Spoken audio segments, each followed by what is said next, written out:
Welcome to Timbo Talks, a weekly podcast about work and play. I'm your host, Tim. Today's episode of Timbo Talks is a solo episode, which basically means I talk to myself about anything that's on my mind. And what's on my mind lately are two Netflix documentaries I recently viewed. One you may have heard of, called The Social Dilemma, and the other one entitled My Octopus Teacher. I enjoyed both documentaries for different reasons. I found them both engaging, and I have a few thoughts about each, which I will now dive into. If you haven't seen The Social Dilemma, it's a documentary about social media and how it's influencing our lives, particularly in 2020. I suppose the title, The Social Dilemma, is a reference to the movie The Social Network. I'm not sure, but I think it is referencing that movie. The Social Network from a few years ago, of course, was the dramatization of the rise of Facebook and the rise of Mark Zuckerberg, as played by Jesse Eisenberg. Whereas The Social Dilemma, I imagine the title is saying, well, this is where we are now. This is the end result of the social network in 2020. Social media is a dilemma. And the documentary does make some compelling points as to why social media has become a dilemma. One stat from the documentary that really jumped out at me as a father of two young girls, I really felt this one deeply, that the incidence of self-harm or even suicide in young girls, according to this documentary, a study they quote, the incidence of self-harm or suicide in young girls actually correlates with the rise of social media. So that's disturbing. Another point that the documentary makes, which I find fascinating, is the way our social media apps on our smartphones and devices compete for our attention, has basically encouraged addictive behaviour. And the documentary gave an illustration of someone constantly putting coins into a slot machine into the hope of a reward. And it likened that to us checking our smartphones constantly for a new notification, whether it's a like or a comment on our post, because these apps and the way they've been constructed have basically trained us to constantly seek a reward, which is linked to the production of dopamine in our brains. So that's disturbing as well. There's quite a rich psychological background to the thinking that went into the design of these apps and notifications. There's a very famous psychologist a few decades ago known as B.F. Skinner. He was a psychologist who was best known for his work with pigeons and the insights he gleaned through his work with those birds.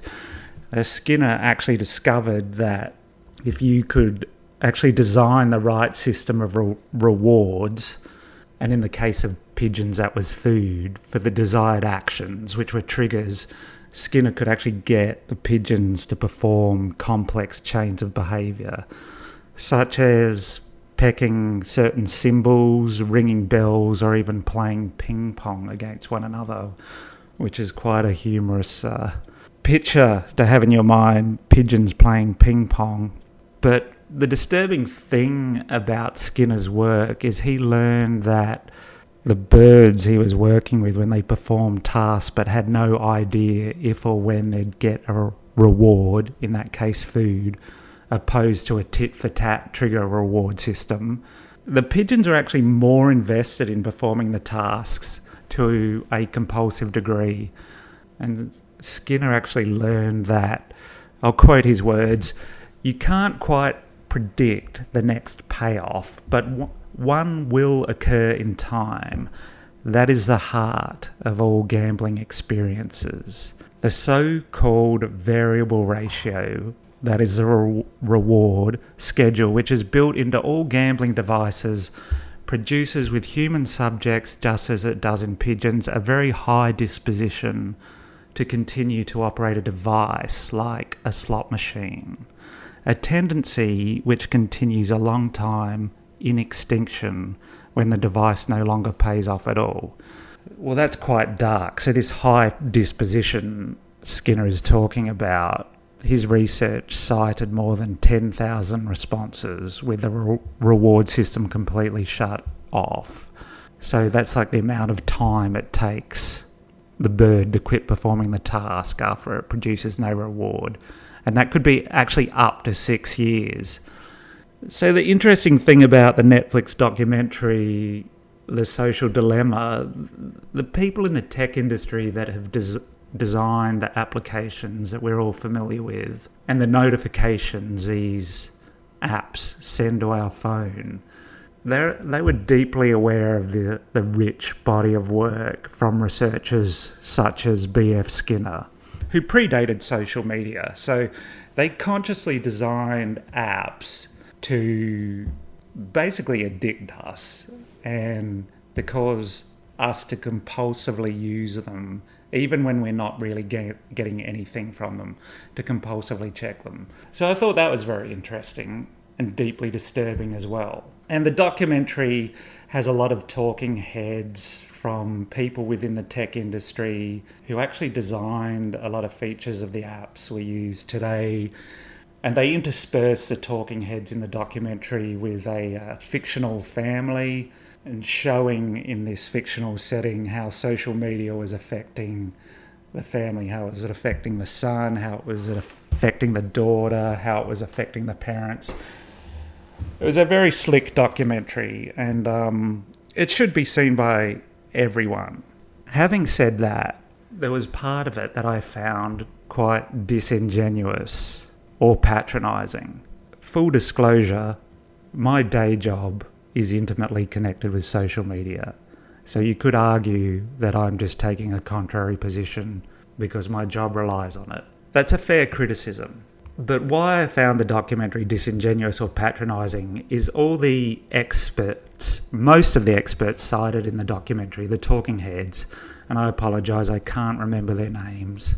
It's actually not important. But the people cited in the documentary who were explaining the problems with social media and where we are with it in 2020, these are all people who have actually profited from the tech industry. Many of them were the designers or engineers of these systems. One gentleman in particular in the documentary, who speaks often to camera, was the designer of the Facebook like button. So this is where it all sort of fell apart for me, because the people now warning us about tech, warning us about social media, have handsomely profited from social media. It's not to say I don't believe people can't have a change of heart, but they've been paid handsomely for their work. And I just find it slightly insidious that a mainstream documentary on such a massive platform like Netflix, the experts that are brought forward to now criticise social media are the architects of social media, because it's appealing to this idea which is common in our culture. It's so common it's actually invisible, and that idea is there are a select group of experts who are much smarter than you and I, and only they are qualified to criticise the culture or the system. And that really pisses me off, because basically what they're saying is we're smarter than you and you can't be trusted to use these platforms anymore. These platforms need to be reformed. There's no argument there from me. There are issues with these platforms, certainly. But the argument is the platforms need to be reformed. You can no longer be trusted to use them because you're a dumb pigeon. And we, the experts who created the problem in the first place, are now going to be the people to fix it. And so while The Social Dilemma is a worthwhile documentary, the way it frames its arguments, to me, is a dilemma. Because before this documentary was created, there were critics of social media who were articulate, who had excellent points to share. Douglas Rushkoff is a name that pops into my mind immediately, but he didn't appear in the documentary, for instance, because he is not one of the architects of these platforms. So it just seems like the snake eating its own tail. And all the examples of social media use in the documentary are negative. I mean, I know of countless examples of people, including myself, who have been able to enrich their lives because they've connected to groups of people or ideas that they had no access to previously because of the network effect of social media. But if we follow everything the Social Dilemma documentary says, we can't be trusted to use the platforms properly. If we use it without the correct supervision, we'll all become politically radicalised. We'll no longer speak to our family members anymore. We'll just withdraw into ourselves. We won't be able to resist ads that are served to us by the expertly designed algorithms that target our interests. We're basically like a powerless rat in a lab experiment. So by all means, watch The Social Dilemma. Anyone using social media in 2020, and that is basically most of us. If you're listening to this podcast, you use social media. Please watch it. I'd love to hear your thoughts. But I just couldn't help but think the way it presented its arguments, while compelling and while there was a lot of great points, I found it disingenuous, patronising, and even insidious. If our culture is going to progress, and goodness knows our culture does need to progress in 2020 with everything bearing down on us now, we've really got to get over this idea that we can't think for ourselves and we need to be guided by a select group of experts who know better than we do. I just don't think that washes anymore. On the other hand, the other Netflix documentary I watched, My Octopus Teacher, that moved me deeply. So My Octopus Teacher is a documentary about a man named Craig Foster who he actually filmed a year in his life. He captured a year of his life that he actually spent with a wild octopus. So he lived by the ocean in South Africa, and for every day for a year he went into the ocean and he actually developed a relationship, if you like, with an octopus. I mean, it sounds crazy, but it's a deeply touching movie. So in a way, it's an interesting companion piece to The Social Dilemma because the protagonist, Craig Foster, he chooses to have, from my point of view, this is what struck me watching it, he chose to have direct sensory experience of the world by going out into it and documenting it. So he's choosing to have direct sensory experience of nature. As humans, we're part of nature, but we've pulled this trick where we think we're separated from nature. So whereas Craig decides to have direct sensory experience of the world, The Social Dilemma and its focus on algorithms and the news feed and social media platforms and the way we're manipulated, that's a mediated experience of nature. Of course, my argument and part of my problem with The Social Dilemma is you can actually use social media to find out, to discover what experiences you can have of nature and then leave the platform to go have that experience of nature. But that's probably the subject of another podcast. So back to My Octopus Teacher, Craig having this direct experience of nature, this direct relationship with this octopus, is sort of bypassing the human-made world. So when we look at the human-made world, the industrial world of concrete, glass and steel, that's sort of like mediating our experience of nature, just as social media, if we spend too much time in it, mediates our experience of nature. So in a way, these two documentaries are companion pieces because we're all having an experience of the world, but how many barriers are we putting between ourselves and the world we're trying to experience? Anyway, I highly recommend My Octopus Teacher. I dare say it's the only movie you'll watch where you'll actually get choked up because of someone's relationship with an octopus. It also moved me because it actually reminded me of an experience I had a few years ago in Sydney at a beach called Gordon's Bay, a secluded body of water, a small bay, Gordon's Bay in the eastern suburbs of Sydney. I actually had quite a profound experience several years ago at Gordon's Bay involving an octopus, and I could confidently say the experience I had with the octopus in Gordon's Bay was a teaching moment as well. So several years ago, it was a beautiful summer day. I was in the car with my family. We were driving down to Gordon's Bay to spend time at the beach there. If you've ever been to Gordon's Bay in the eastern suburbs of Sydney, it's a beautiful secluded spot, calm water, usually flat because it's protected. But this was during a time in my life where I felt deeply frustrated. I felt bored and frustrated as a man reaching a certain age. Not uncommon for men to feel bored and frustrated because despite the brave face we put on, it's actually not normal, like biologically, for men to lead a dull existence, go to the office every day.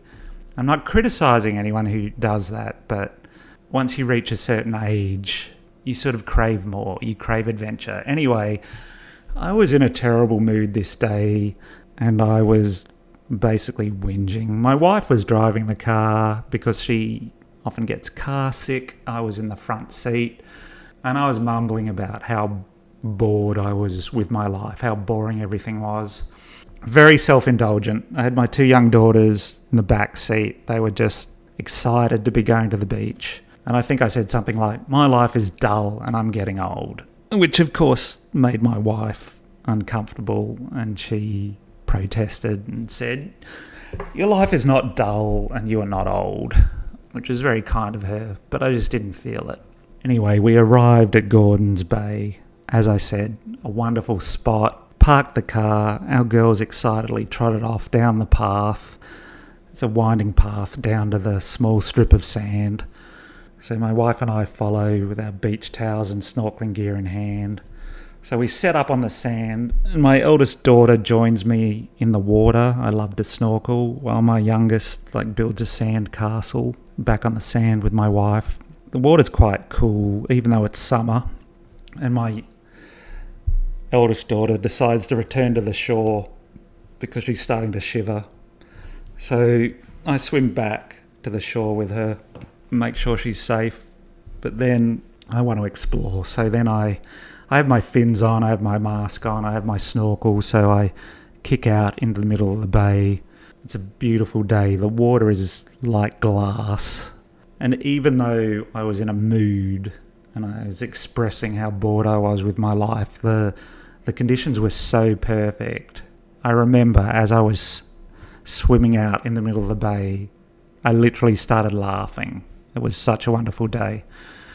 And so my face is down in the water looking through my dive mask, and I can see these tiny, small Port Jackson sharks cruising above the emerald kelp.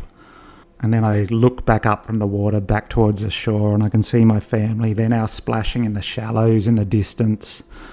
It's really an idyllic scene. It's like a painting, really. And then I look down in the water and I can see all the rays of sun sparkling down through the water and illuminating the sand at the bottom. I see this beautiful big blue fish called an eastern blue groper. It glides past. I swim on a bit further and I can see this iridescent sheen on the sand. It's like catching the light. It catches my eyes. It's only a few meters below me. It's protruding from the sand. Now, I know my youngest daughter loves to collect shells, and I can see that this shining object is a shell. So I think, oh, my daughter will love that shell. And so then I duck dive down and I inspect the shell The thing is, if you take a shell from the ocean, you've really got to inspect it closely because creatures inhabit these shells. Even if it's an abandoned shell, another creature will move in for protection. This is quite a small shell. Like on the outside it was quite lumpy and unremarkable, yet on the inside it had this enticing pearl-like quality on the inside. So I looked carefully, while holding my breath, I looked carefully inside this shell. It was tiny, there was nothing in there. So to my mind it was safe for me to bring up to the surface. Nothing in there. It's in my left hand. I kick gently back to the surface. My head breaks the surface of the ocean. Once again I'm greeted by this idyllic scene. Glass flat water, the sun warming my damp face, perfect conditions. I look back across at the beach in the distance. My family are still enjoying themselves. Then I put my face back down into the water to look at the shell which is in my left hand. And to this day, if I close my eyes, I can still see the image in my mind, as vivid as anything. And what I saw just froze my blood. So the shell is in my left hand, held between my thumb and index finger. And on top of the weathered shell is sitting this quivering, many-armed nightmare. Its soft body is pulsating with angry blue rings. And its arms begin to unfurl over the fleshy part of my hand. And I just know from my training as a diver that I'm gazing at death. Like draped across my hand is a blue-ringed octopus with all its blue rings flashing. And like adrenaline and my survival instinct just jump in the driver's seat, and like I fling the octopus from my hand and I just look towards the shore. The skin between my left thumb and my index finger feels itchy. I'm looking at my family on the beach, and at this time they just seem so far away. They like seem twice as far as they seemed before the last time I looked at them. Like it seems like I'm 100 meters from land. I'm thinking, God, am I really that far away? And I just tell myself, keep it together, start swimming. Kick my left leg, kick my right leg, kick my left leg. And I'm just thinking, the main thought in my head is, I'm not ready to die. For those of you who don't know, the blue-ringed octopus is like one of the most venomous creatures on Earth. If it bites you, you will stop breathing. I thought it had bitten me. My skin was itchy. Eventually reached the shore, walk out onto the sand. My dripping form causes a shadow to fall across my family. I look at my wife. I can barely get the words out. I say, darling, I'm in trouble. Please gather our things and meet me at the car we're going. And I said it in such a clipped way, with such certitude.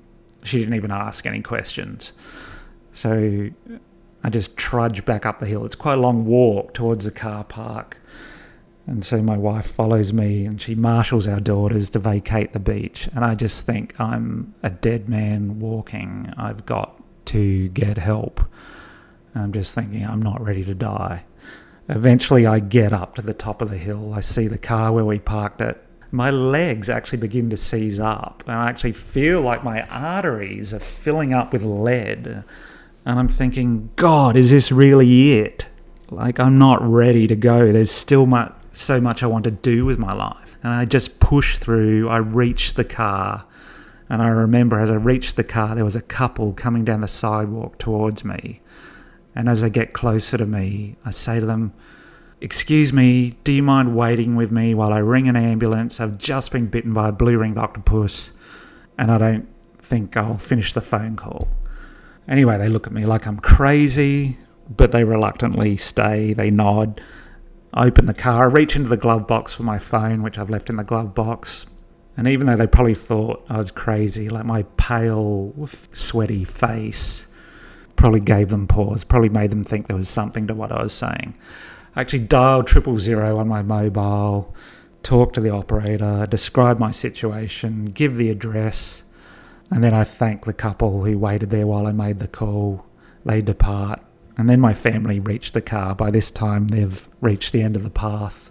I have the presence of mind. I try to reassure them while I wait for the ambulance, which eventually comes. The paramedics get out. They pull me out of my wetsuit and they drive me at great pace to the Royal Prince Alfred Hospital.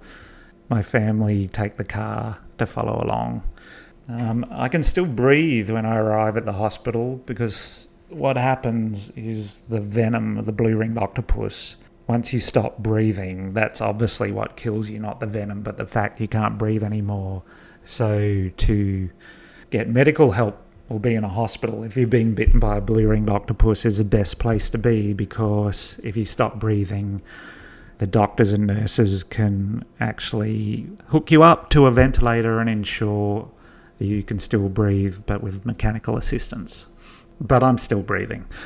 The nurses place me in a bed. They poke and prod me. Anyway, after several hours of observation, it turns out I was very lucky that I saw the tiny venomous creature when I did. I had managed to remove it from my hand before it broke the flesh. My legs seizing up on the way back to the car was simply shock, not the venom. But to be certain, the doctors want to keep me under observation overnight. So I wait out the long, tedious hours for the return of my family, and when they meet me in the hospital, everything's fine. That was my teachable moment with an octopus. I was in such a mood that day. I thought my life was boring, was banal. There was no adventure. There was no excitement in my life. In fact, I felt quite distressed about that fact before going in the water. And it's almost like the universe actually heard my plea and offered me a response in the form of this venomous octopus. And I just think, imagine if I didn't see the octopus, it bit me, then swam off. I wouldn't have even known what had happened, and I would have likely died. But I saw it at the right time, and I got attention. But the teachable moment from that, with the octopus, was boredom is not so bad. Be careful what you wish for. Thanks for listening to Timbo Talks. If you enjoyed this podcast, please subscribe on Spotify or YouTube. Alternatively, please use your favourite podcast app to find Timbo Talks. You can also find me on Twitter or Instagram as Timbo Horan, TimboHoran. Until next time.